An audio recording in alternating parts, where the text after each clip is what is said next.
Chapter 12, A Spectacular Spectacle. Remember, if you enjoy, to subscribe.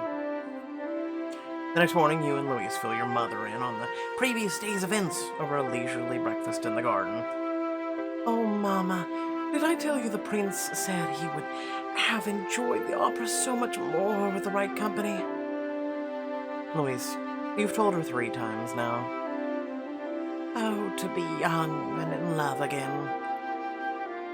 But the way he looked at me, why, he more than implied that I would be the right company. What do you think, Mama? I wasn't there, so it's impossible for me to judge. Sophie, did you get the same impression as Louise? I think Louise will have a proposal soon. For once, Louise isn't exaggerating. The prince is obviously quite taken with her. Oh, you see, Mama, to think your daughter a princess.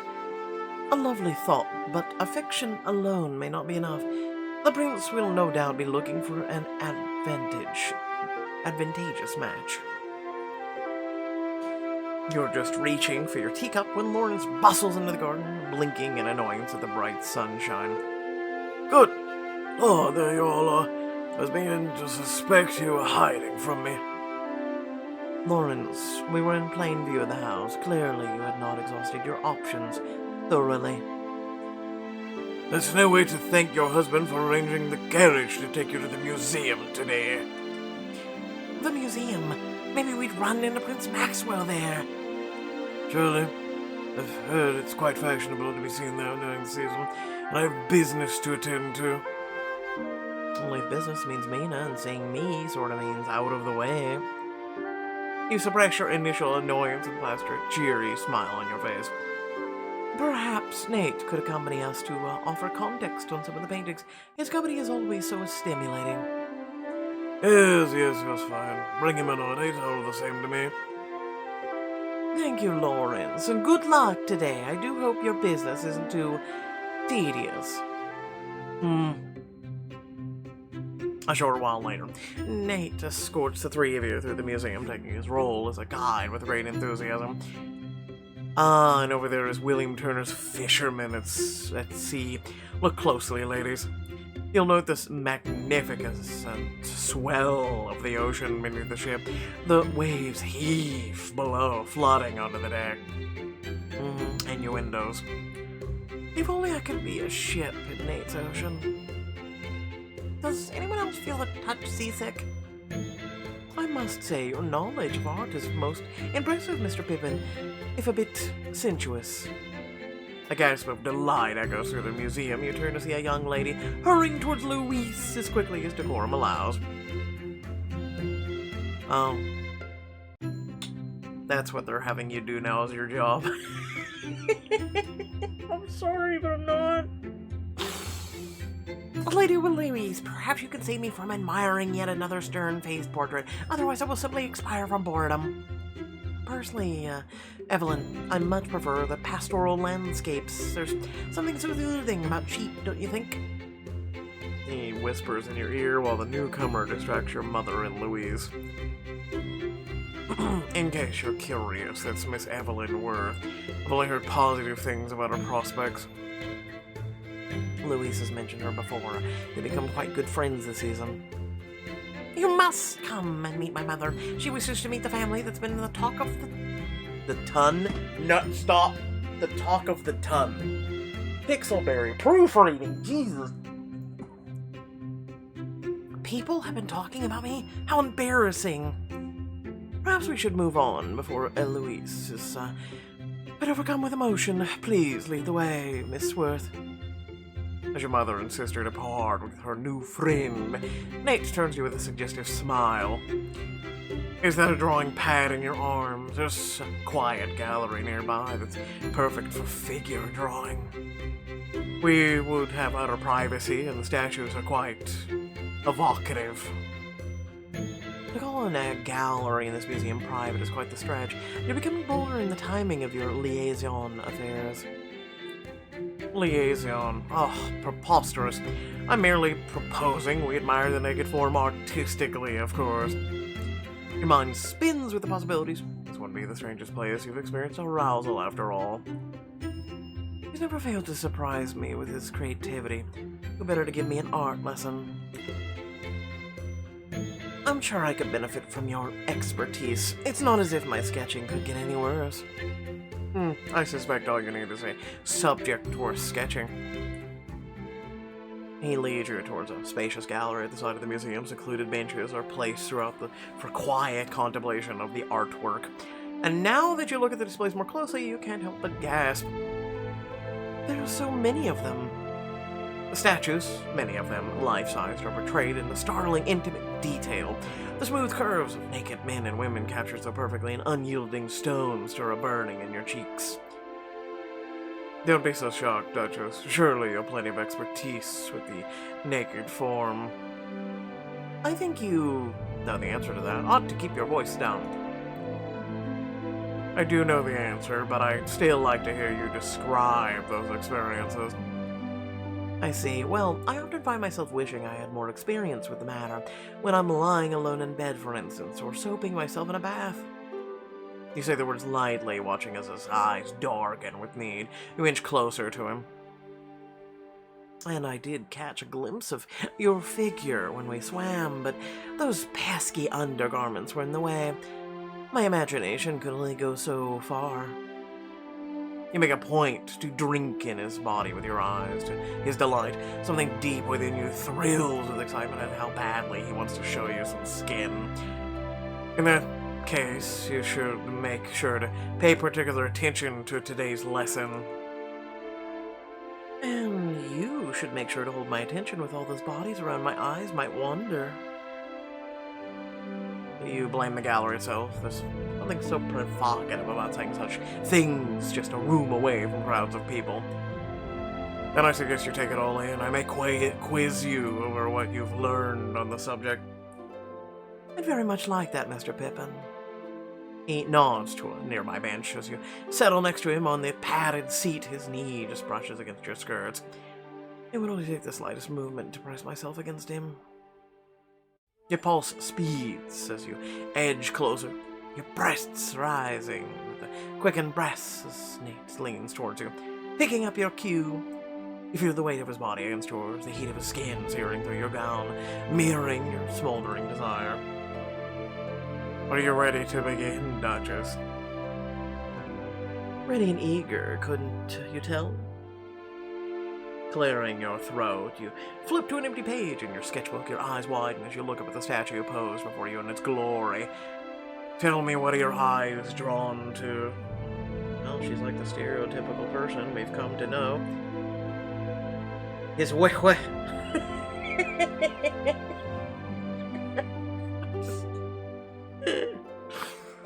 Let's be honest, you aren't going to look at a statue's eyes. How can you not be? Why, even the most prudish miss would feel her blood stir at the sight. I agree. Why deny ourselves the pleasure of the flesh, be it marble or otherwise? At his words, he shifts slightly closer to you, his arm just brushing the side of your breast. Your body responds unbidden, the memory of him, as more intimate touches washing over you. Agreed. Though I'm not as interested in the marble. Beneath your gown, you're... Oh, okay. Not interested. I hope this lesson isn't boring you. Why the opposite, I wish to accelerate it. You arch impatiently towards him, but he pulls deliberately away, a smile widening. A covetous urge pulls in your stomach, a liquid warmth that spreads outward through your veins. Remember, Sophie, the statues are the only one or thing on display right now. We must at least offer the appearance of focus. And what would you have me attend to? Look at the virility of the figure, the imposing strength of his body. You can practically feel the swells of his muscle, the rough touch of the soldier's fingers against your skin. Start sketching now, quickly. Don't overthink it. Just translate the essence of what you see. You follow his instructions, lowering your charcoal to the paper. You fasten your gaze to the statue in front of you, letting your hands sketch with wild abandonment. He lays a hand over yours, helping direct your charcoal as he leans closer. His touch is deft, his fingers sure and steady above yours. Is this not right? It's wonderful. But what sort of tutor would I be if I didn't help you go further? Your hand trembles beneath his touch. With the slightest pressure, he steadies it. Be sure to use long, slow strokes to trace the lines of the thigh. Like this. You imagine Nate as your subject, no longer shading what you see, but what you wish you saw. He sketches robust arms, delve into the curve of his biceps. Excellent, Duchess. Take your time to capture the swell of his magnificent chest, all the hard clefts and planes of his muscles. He moves behind you, pressing against your back. You relish the feel of his chest, letting it inform your sketch as much as the sight of the statue. Acknowledging your growing deviations from the statue, he shapes his body more firmly on you, welcoming your choice of inspiration. Yes, like that. You're doing so good, Duchess. His sultry voice ignites your artistic imagination as your charcoal glides across the page. You imagine his hands skimming lightly over your body.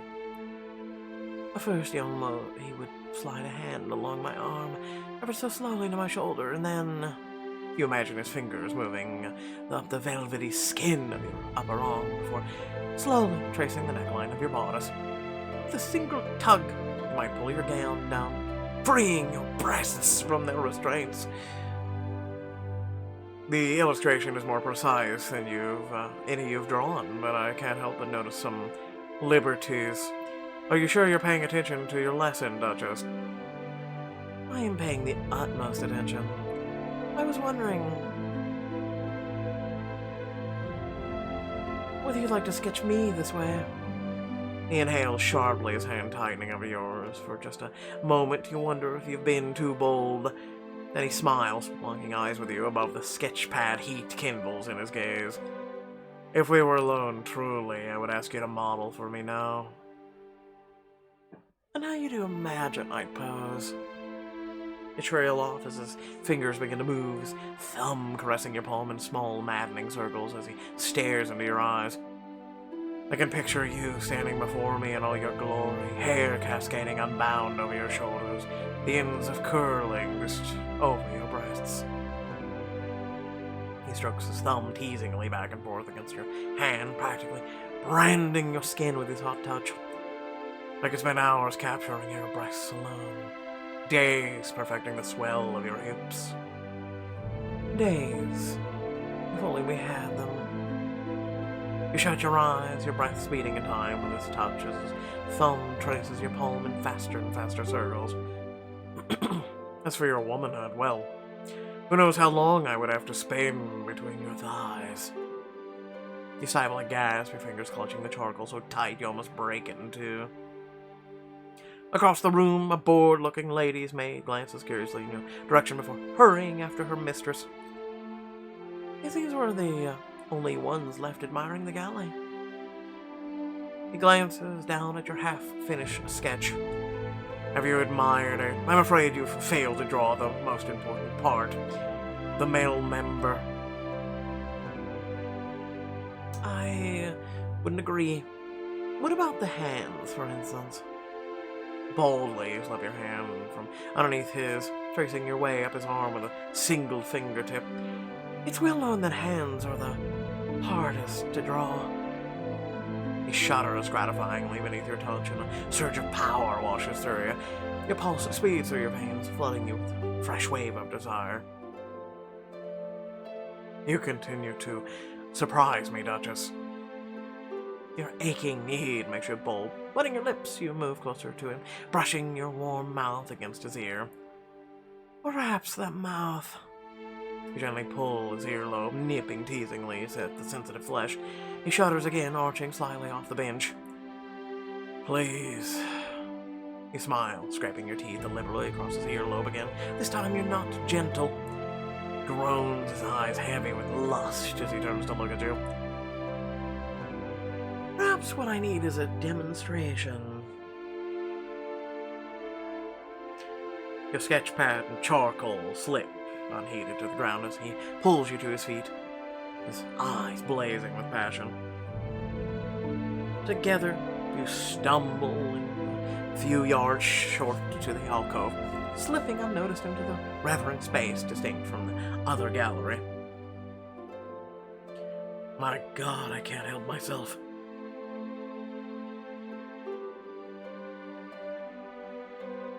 He presses you against the wall, one hand slipping up to cradle your neck as he claims your mouth in a bruising kiss.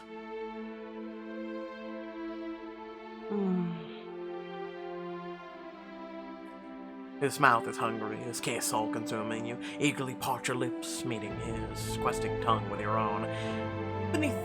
Between your legs, you yearn for his touch. You buck your hips forward, rocking yourself against him.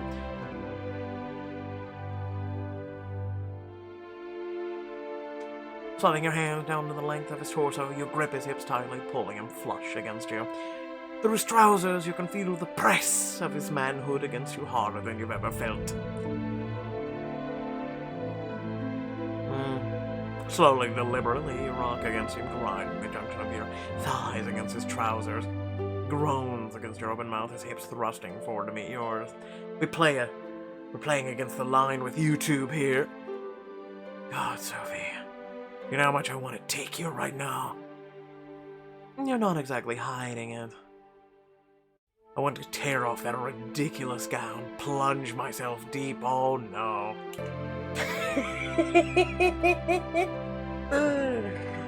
There's only a couple clicks, but a Countess too much has ruined things. You know, she typically does that. If you know her, you know, she's very familiar, isn't she? Good gracious, how terribly indecent. Puts a hand over your mouth to stifle your moans as a soft shuffle of footsteps enters the room. My stars, you're right, these statues are quite nude. Let's not scandalize the poor patrons any further by being caught. Hands still over your mouth. He activates a dizzying jolt of pleasure, sending you to your climax. Reluctantly, he pulls away from you, pausing first. Press one final kiss to your mouth, your legs still trembling unsteady beneath you. You return the kiss with a passionate longing, pulling away just as a couple of guests enter the space, none the wiser. Until our next lesson, Duchess. Until then, as you and Nate gather your sketchbook, returning to the museum proper, your body still burns with unspent heat. When you catch up with your mother and Louise near the portrait gallery, they're deep in conversation with a debutante you don't recognize. Have you had much success this season, Amelia? Oh, certainly not. No proposals yet, but I suspect it's only a matter of time. I'm sure a lovely woman like yourself won't have much trouble at all, Miss Frost. Amelia sighs, seemingly bored with the conversation, though your sister hangs on her every word. Well, impressing them is no trouble, but few of these suitors can keep me awake. Did I mention I promenaded with Prince Maxwell? He seemed quite taken.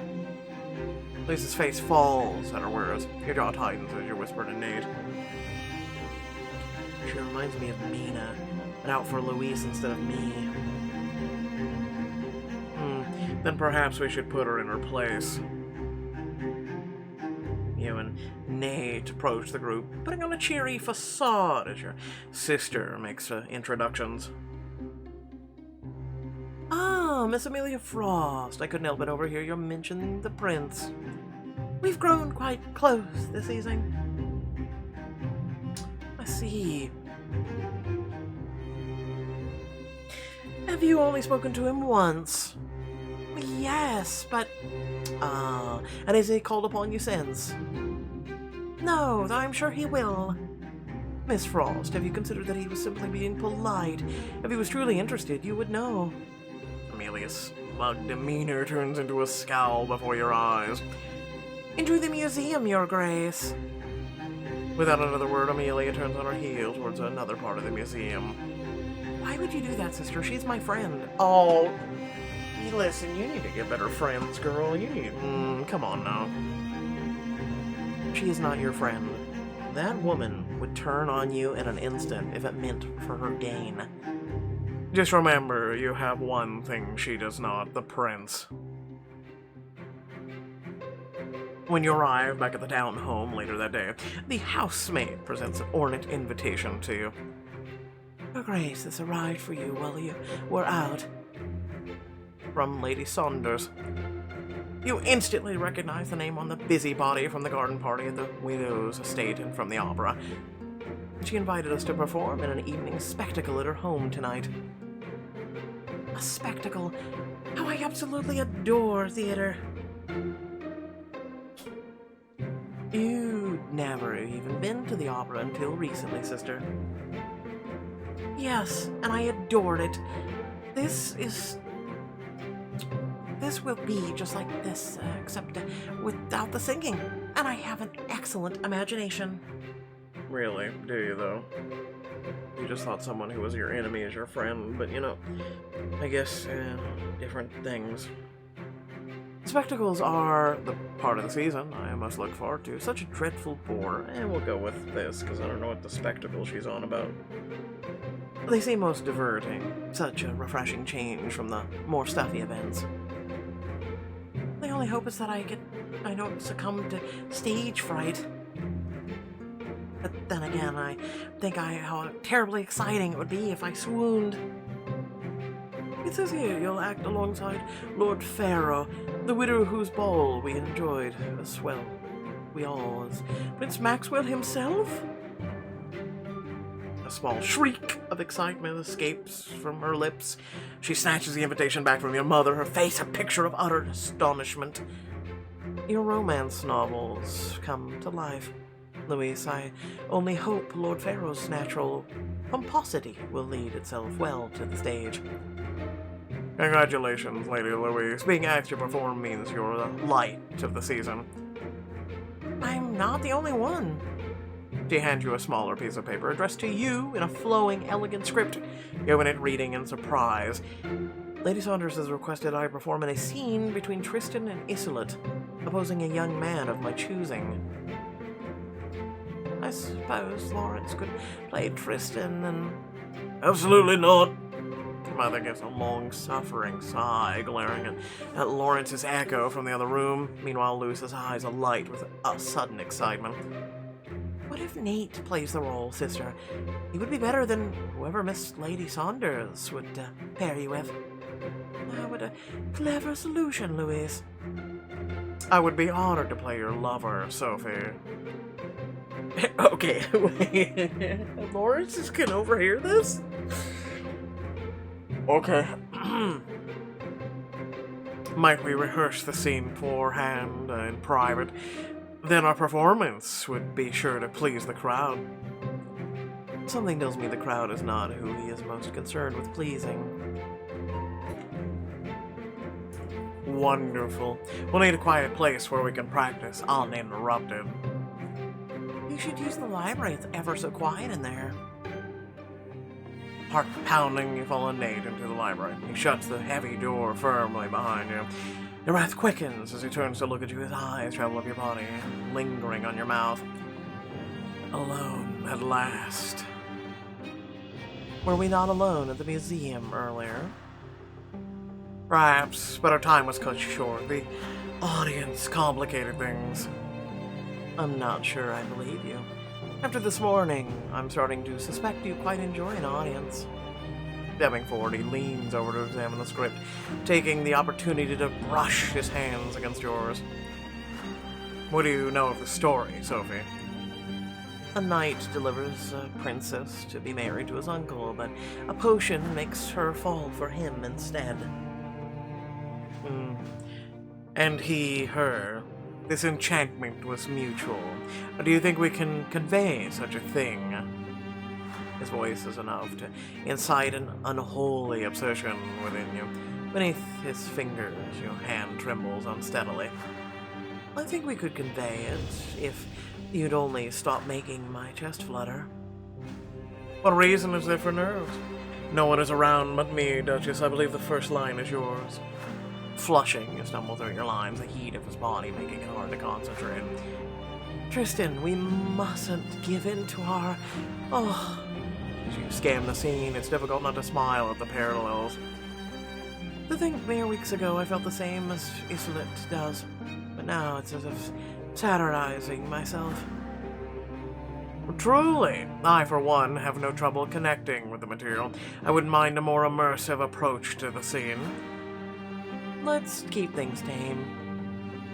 Should we not take advantage of our rehearsal time to get the scene just right? Clearly you have no issue committing to the scene. I'd rather you rehearse your restraint. This is true. He smiles wickedly, stroking his thumb mischievously across your palm. You fear I'll get lost in the moment when we perform, Duchess? You won't be able to help yourself. The performance must go off without a hitch, lest Lady Saunders suspect something. Leaning towards you, he lowers his voice, whispering softly in your ear. You bite your lip, stimulation, earth surging through your ready body. Trust me, Duchess, I've never had any complaints about my performance before. Ah, you're one of those. It's cute. Really cute. You clear your throat, trying to ignore the warm stirrings of his breath against your skin. Standing so close, it's hard not to picture his mouth against your lips, his kisses trailing down your neck, lingering at the hollow of your throat. So be it, Isolde. We can be as tame as you like, but taming me is not easy. With a start, you realize your hand is tightened unknowingly around the pages of the script, crumbling the paper terribly. If anything, it's you who should be worried about getting lost in the scene. He gently takes the pages from you and smooths them with his hand. His smug tone seems like a challenge, giving rise to a competitive passion within you. We'll see which one of us is in control, then. Oh, here we go with this. Feeling inspired, you thrust your hand under his waistband and curl your fingers around his... Oh. We're just doing that now. Duchess, That's princess to you? Oh, no. Basically, they did handies. You know. Anyway, with a serendipitous timing, a cautious knock sounds on the door. Your Grace, it's time to get ready for the spectacle. Be right out, Campbell. He reluctantly straightens, letting your skirts fall to the floor with a final seductive kiss. He steps away. I suppose it's for the best we got this out of our system now. Certainly we'll be completely focused on the performance. Unless she literally slips her hand down your pants again.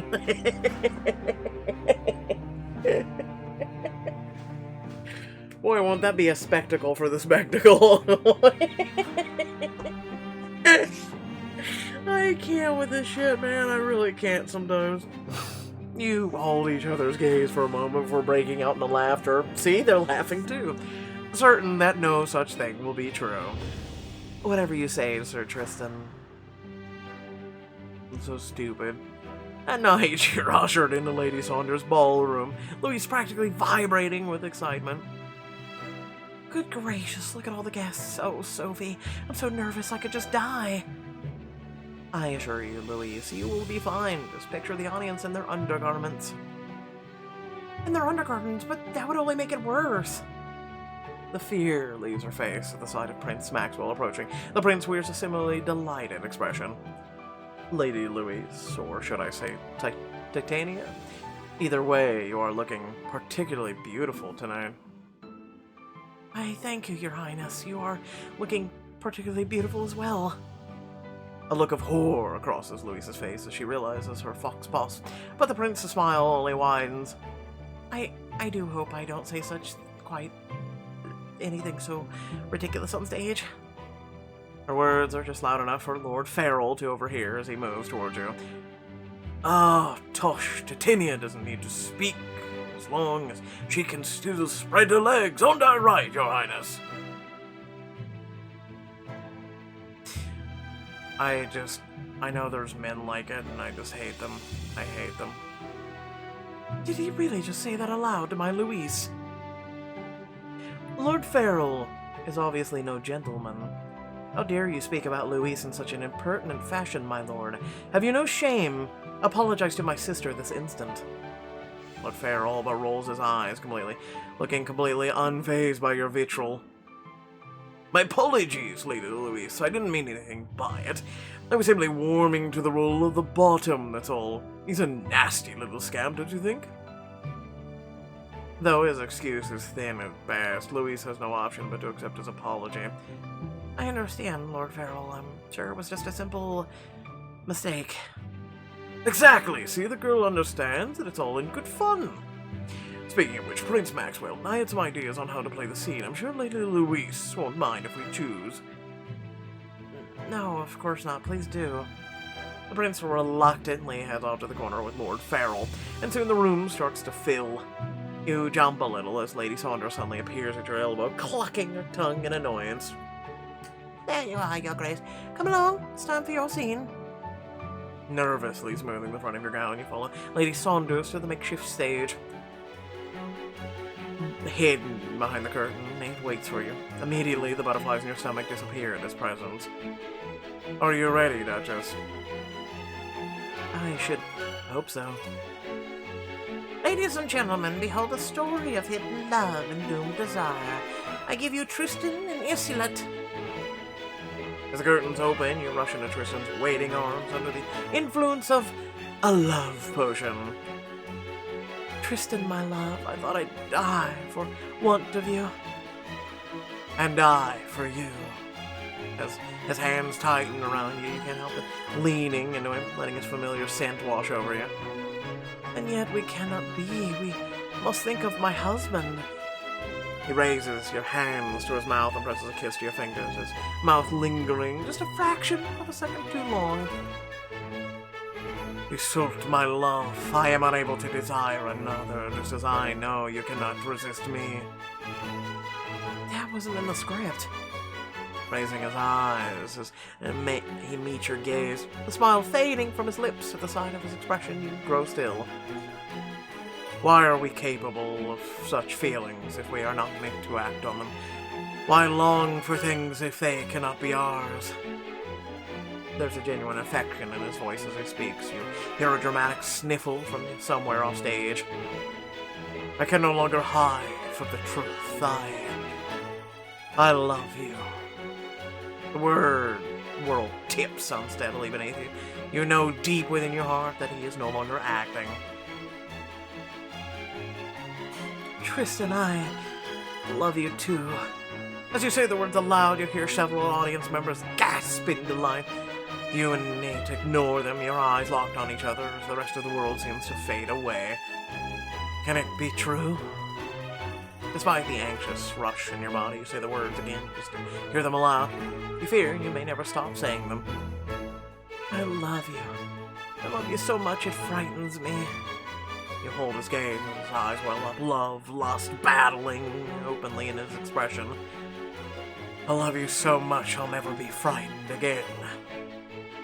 You've never felt more alive, more wanted. He steps hungrily forward, his mouth already bending possessively towards yours. Just as the audience spills out of their seats, bursting into the wild applause. Shaken, you come back to the present, peering out at the audience in wonder. What a spectacular acting! Brava! Brava! On the stage next to you, he clearly is stunned as well. Taking your hand in his, he bows low, acknowledging the audience's applause. Thank you all. You're all too kind. Your practice with him paid off. Oh, shut up.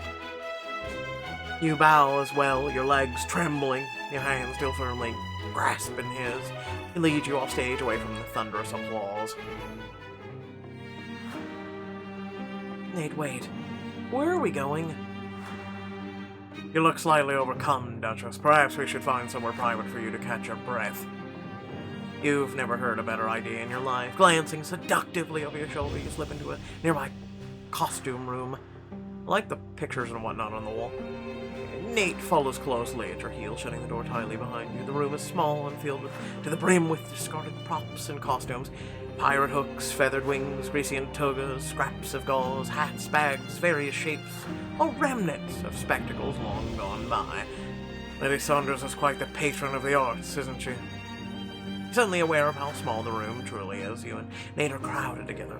hitching of your uneven breaths loud in silence. Did you really mean what you said on stage, that you love me? Instead of responding, he reaches for a necklace, obviously fake jewels, holding it up to you to see. The cheap paste stones shine gaudily in the light.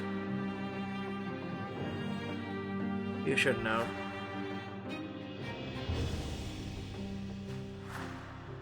You deserve beautiful things such as this, Duchess. If only I were able to provide you with them. He moves as if to fasten the necklace around your neck, his fingers softly caressing your skin. You reach up, stilling his hands beneath yours. I would rather feel the warmth of your lips than the cold weight of a sapphire necklace, even if stones were real. His eyes flash with veiled intensity, gathering you to him. He bends low, trailing a line of kisses up from your throat.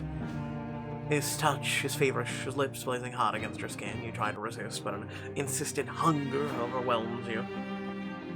Giving in to the ravenous appetite, you fasten your mouth on his, drunk on the taste of him. Sophie. You ache for his hands on you, for the slide of his tongue through your okay. I want all of you. Before he can comply, you hear the sound of excited chatter nearby. More performers must be making their way backstage. You shrug off the din of your unspent need, pulling away from him with Herculean effort, at least for now. You catch your breath and make your way back to the ballroom. A familiar face waves you towards the empty chair next to him. I remember this guy. This guy's fun. I must congratulate you, my dear. What an enchanting performance on stage. And, if I may be so bold, it was even more enchanting thanks to the skill of your scene partner. I suppose I was lucky in my partner. Luckily, Mr. Pippin and I were able to practice beforehand. The Vicomte noticed your suddenly dreamy expression, a small smile playing across his handsome features. Lucky indeed, I declare. If my tutor had been so half as attractive, I would have done so much better in my studies. Perhaps knowing me much worse. You and the Vicomte turn back to the stage as the next performance begins before long, and it's your time for your sister's scene. The scene begins with Louisa's Titania mistaking Lord Farrell's bottom for her husband.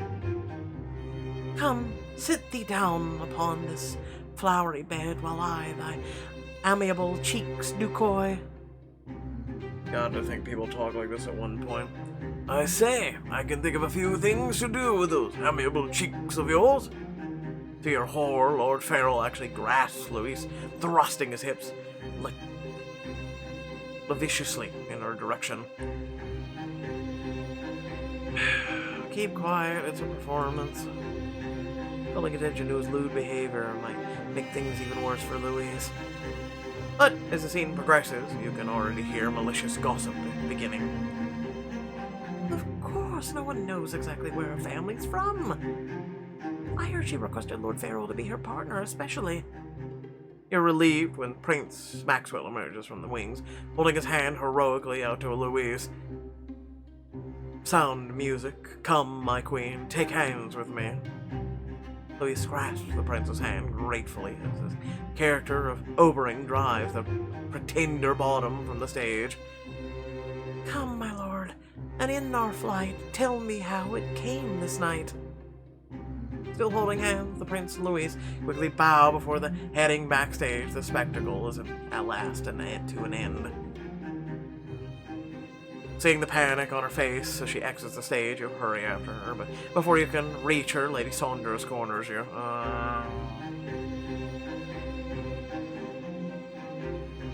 What an interesting evening. What would you think about an evening at the Pleasure Gardens next? I think my sister might be looking for me. Could we discuss this another time?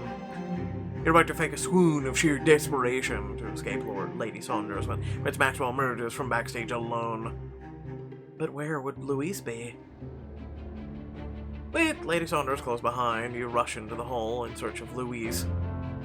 Louise, are you back here? You're just about to give up when you hear a small shriek of alarm. You hurry towards the source, just in time to see Lord Pharaoh leaning over a cornered Louise for a kiss. Aren't you a saucy one? I could eat you up right now. Get your filthy talons away from her, Lord Pharaoh. At the sight of your, relief floods over her face. She ducks beneath his arm, hurrying to join you. Thank heavens you came, sister. Don't worry, Louise. I shall make sure everyone hears what a scoundrel he is. I'm sure they'll have no trouble believing the report. Lord Pharaoh's behavior has been appalling all evening. Oh, there's no need to get so hot under the collar. My Lady Louise and I were just having a bit of fun. Fun. Fun. How dare you even suggest a thing, sir? You're giving him too much credit calling him a sir. You take Louise's arm, hoping you can both put the dreadful incident behind you, but then you turn, Lady Saunders is right there. Oh, how absolutely scandalous. The young Lady Louise after a wealthy widower. Why, I never. But that's not what happened. Louise would never. What a clever girl to play it this way. Cheers up, Duchess Sussington. Your sister isn't ruined yet. As far as I can see, her little ruse has worked. Now, Lord Pharaoh will have to marry her. What? Okay, I don't know. Oh, God. If you enjoyed my reading, please remember to like, share, and subscribe. I read this shit. Is it me? Okay, is it me? Or was my brain just quitting halfway through the reading?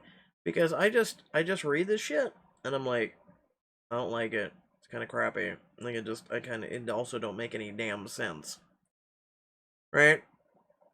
And it's too bad Nate wasn't there to, like, be there, but at the same time, like, this book is just, I don't know how to feel about it. Kinda cringe. But yeah, let me know what you guys think.